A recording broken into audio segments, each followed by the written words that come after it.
Barbosa. Eu vou colocar uma questão bem atual. Nós temos, claro, as questões que envolvem o Oriente Médio, a tensão, as questões da faixa de Gaza, o acordo, para mim, surpreendente entre o Paquistão e a Arábia Saudita, recentemente, né, que pode envolver até uma transferência de tecnologia militar do Paquistão, que é um país que tem a bomba atômica, uma OTAN islâmica, entre aspas, etc. Mas eu não queria ir por esse ponto, porque afinal são tantas coisas importantes para serem discutidas. Eu colocaria para o embaixador Rubens Barbosa a questão da Assembleia Geral da ONU. Por tradição, o Brasil é o primeiro a falar. Se causou estranheza a fala do presidente Lula e depois, em seguida, a fala do presidente Trump. E obrigado por o senhor ter aceito o nosso convite. Olha, eu acho que o que o presidente Lula mencionou no discurso foi uma repetição do que era a posição tradicional do Brasil, né? Nesses últimos anos, a posição nossa foi crítica, né, da ação do governo Netanyahu.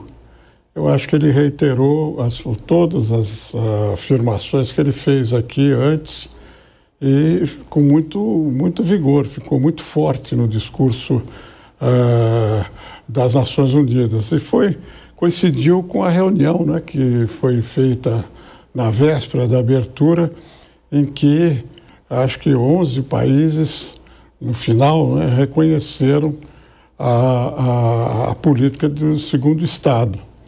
E que vem da ONU também, né, em 1947, quando a ONU aprovou a Constituição do Estado de Israel e do Estado palestino. Houve uma reação muito negativa por parte dos estados dos palestinos, né? E isso é uma guerra, né? Nós já tivemos guerra dos 100 anos e tal. Essa é uma guerra que vem há 80 anos, né?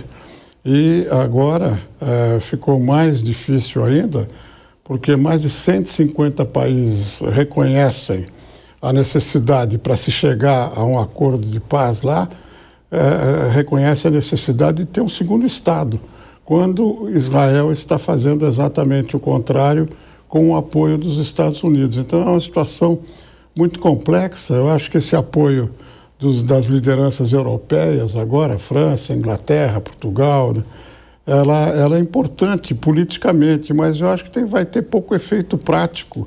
Enquanto os Estados Unidos continuarem a apoiar Israel, nada vai mudar, porque Israel agora, na minha visão, se tornou uma potência militar, né? Além de ter bomba atômica, tem um poderio militar crescente, declarou agora que vai constituir uma política de defesa independente, vai construir os seus equipamentos militares, e só é possível ser feito com o apoio americano, porque depois desses anos todos de guerra, né, desse ano todo de guerra e com os gastos que Israel está tendo, inclusive humanos, né, é uma reação da sociedade, a economia está passando por um momento muito difícil. Então eu acho que essa situação complicou ainda mais agora, né, com tudo isso, com toda essa pressão sobre Israel e com Israel se mantendo a sua posição e dobrando a aposta. O primeiro-ministro disse que não vai existir nunca o Estado de Israel, o Estado de Palestina. Então aí nós temos agora essa posição americana, que é o único garantidor da posição inflexível de Israel. Professora Natália Fingerman, justamente pegando esse gancho do embaixador Rubens Barbosa, houve agora recentemente esse grande reconhecimento de vários países importantes do Estado palestino. E quando nós olhamos hoje o desenho do mapa da região, nós temos Israel, tem a Cisjordânia e a faixa de Gaza, e no meio tem o Estado de Israel. A faixa de Gaza passando pelas situações que nós já sabemos, né, muito complexas, se é um genocídio ou não. Eu sei que é uma discussão de conceito sobre genocídio, mas é uma tragédia que está ocorrendo. Se quiser substituir por uma tragédia humanitária, é uma tragédia humanitária. E a Cisjordânia com ameaça, inclusive, do atual governo de Israel, não do Estado de Israel. Vamos sempre separar Estado e governo, porque a única democracia no Oriente Médio é Israel. Eu faço sempre questão de acentuar isso, mas esse atual governo, que se tiver eleições perde, está fazendo todo o possível de manter a guerra para não ter eleições, mas ameaça até incorporar o território de Israel à Cisjordânia, o que seria um ato realmente de agressividade máxima. E atacou recentemente o Catar de forma surpreendente, criando muita tensão na região. Como é que a senhora avalia essa situação? É uma situação, bom, primeiro obrigada, né, Vila, pelo convite, um prazer estar aqui, um prazer, né, estar aqui acompanhada com companhias tão de alto nível, fico muito feliz. Olha, eu vejo essa situação sendo uma situação de muita instabilidade para os demais países do Oriente Médio, sim, né? O Catar, que é, vamos dizer assim, um intermediador muito importante na região, que exercia esse papel de intermediação e atuava dessa maneira já faz alguns anos e com muito respeito, tanto pelos países árabes quanto por Israel, né? Tinha esse fato de ser um país neutro, que garantia uma certa, né, credibilidade frente aos demais atores, se sentiu ameaçado. Isso coloca Israel numa situação de isolamento ainda maior, né, frente aos países da região, que se sentem